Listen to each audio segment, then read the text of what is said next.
shifting gears now, we're getting a few questions in chat that are around a similar theme again, and realizing this topic around democratizing doesn't just mean to the masses; it also means to those who have potentially been excluded from participating in the market.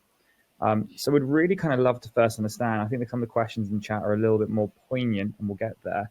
But the very kind of outset, which is around, to introduce a topic around XR and accessibility, how do we think through actually making XR truly accessible? And what sort of access is XR giving people that potentially have disabilities or potentially been excluded from prior markets? Like, how are we thinking through XR in the accessibility context?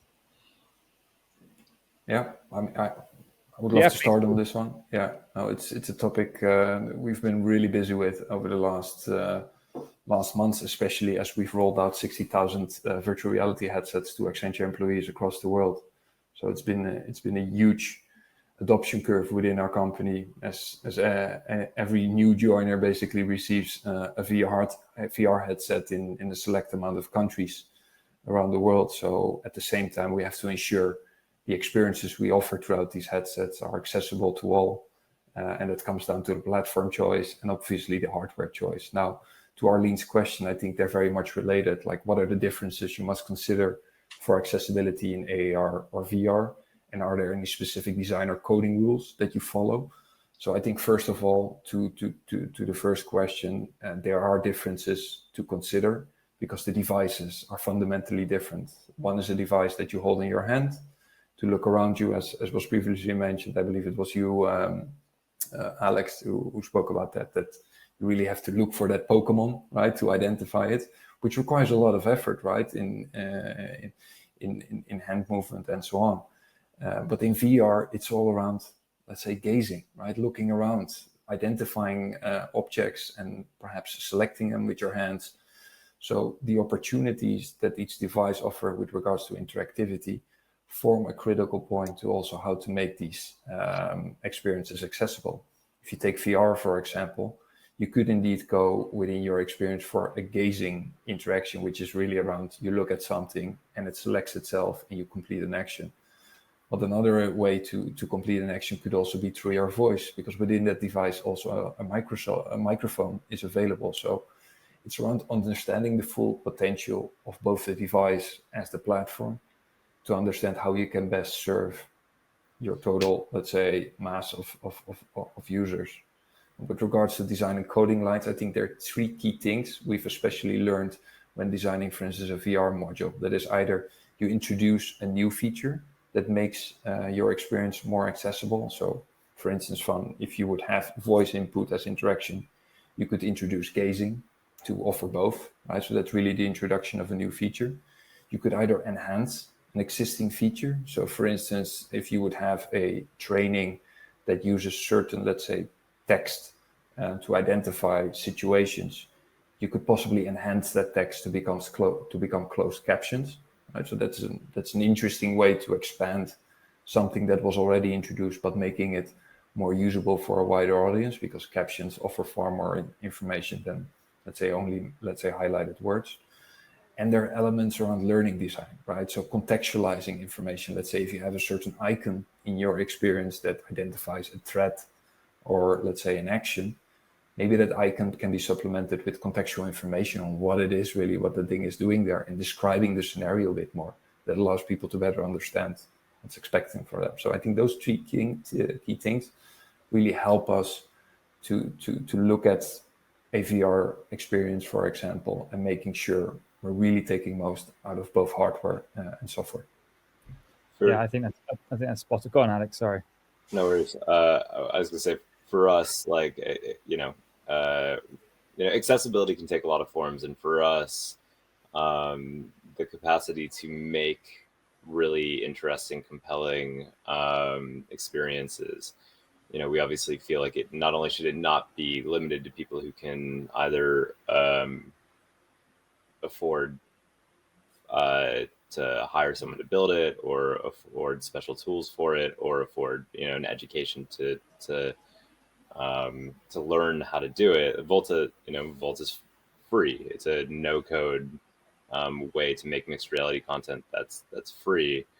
And moreover, this is kind of a different take on Arlene's question. We do have design and coding rules in terms of how we can make it easier to use and more accessible. But even our business model, our business strategy is based around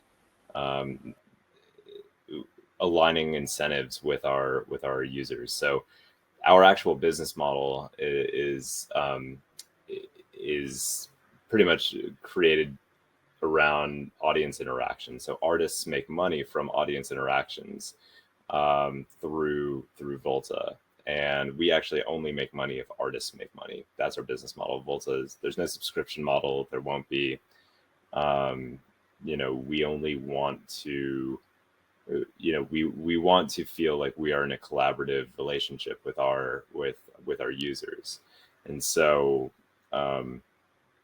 yeah, that's our, actually on both ends. We have two monetization models. One is that performers themselves make, can charge for different types of interaction with their audiences, and then we take a percentage, a small percentage of that. Then even on the creation side, we'll be rolling out the capacity for people who just want to make mixed reality worlds to sell those worlds, and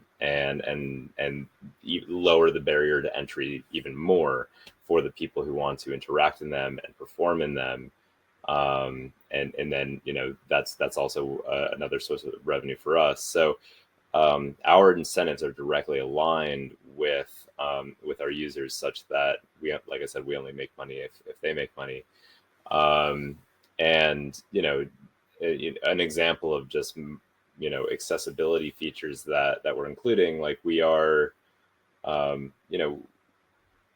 it's a pretty sophisticated and complicated piece of software, but we're already just like, even on like the front end, like the first thing that comes to mind is we're putting out a new version of our software on Monday or Tuesday, and the first thing that you'll see is a warning saying, if you have any danger of like epileptic seizures or anything like that, use Volta with caution.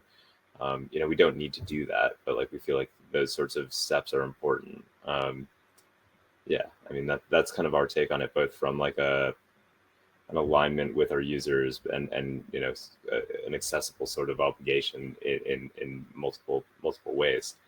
Yeah. Denise, I can pass it off to you if you want to take it as well. No, I think you did an excellent job there. I guess the thing I do have one point that I would say, we are working with quite a few clients, have been working with quite a few clients recently on haptics from an accessibility point of view, especially interestingly integrating it into places where even we never would have thought. I can't say what these applications are, but let me just tell you there's some pretty interesting products that will be coming out that integrate things like touch, right? Tactile feedback, making things just really responsive in a way that you can truly kind of touch and receive a lot more feedback in terms of just moving beyond just simple vibration, but really making it so that you can start to feel around in an immersive space, which just adds to that plausibility, to that kind of believability factor that you're really here and you're really receiving that feedback. So if you're touching something, it actually feels like you're touching it. Those kinds of things will also help to heighten the experience and also aid when it comes to accessibility. So that's the only thing I would add, Mitch.